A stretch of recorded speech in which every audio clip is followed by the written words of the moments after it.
A graduate student at the University of Minnesota is the latest in a wave of international students being detained by immigration officials. Now, the university's president has said that the person who has not been identified was taken into custody at an off-campus residence. It's still unclear what the student is accused of, what their immigration status is, and where they have been taken. CNN's Rafael Romo is following the very latest, and very clearly there are a lot of questions surrounding all of this. What are you learning? Yeah, a lot of questions, Kate. Good morning. This case stands out due to the lack of information about what exactly happened to the student. Officials have not released the student's identity, where this individual is currently being held, or the reason for the detention.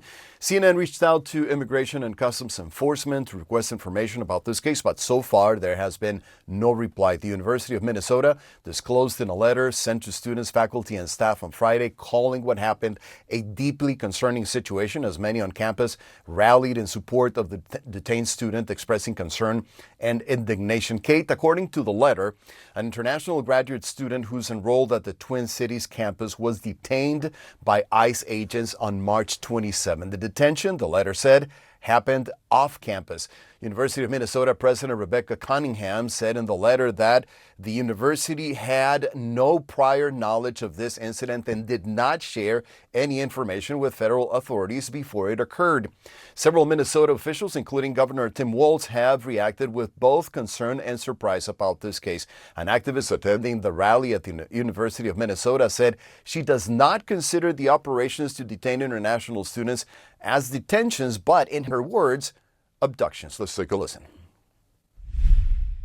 The nature of the ICE abductions of international graduate students and immigrants across the country since the Trump administration came into office has been horrific. People are being taken without being told why, and by officers who are sometimes masked and not in uniform. And Kate, the detention comes as several foreign nationals affiliated with prestigious American universities have been arrested amid the Trump administration's immigration crackdown. Mahmoud Khalil, a prominent pro-Palestinian activist and Columbia University student, is among those detained, as well as Rumeysa Osturk, a Tufts University graduate student whose lawyers say she is unfairly being punished for speaking out in favor of Palestinian rights. A video of her detention, as you may remember, showing 6 plainclothes officers encircling her on the street near her apartment in the Boston area, went viral last week. Kate? All right, Rafael, thank you so much for that update.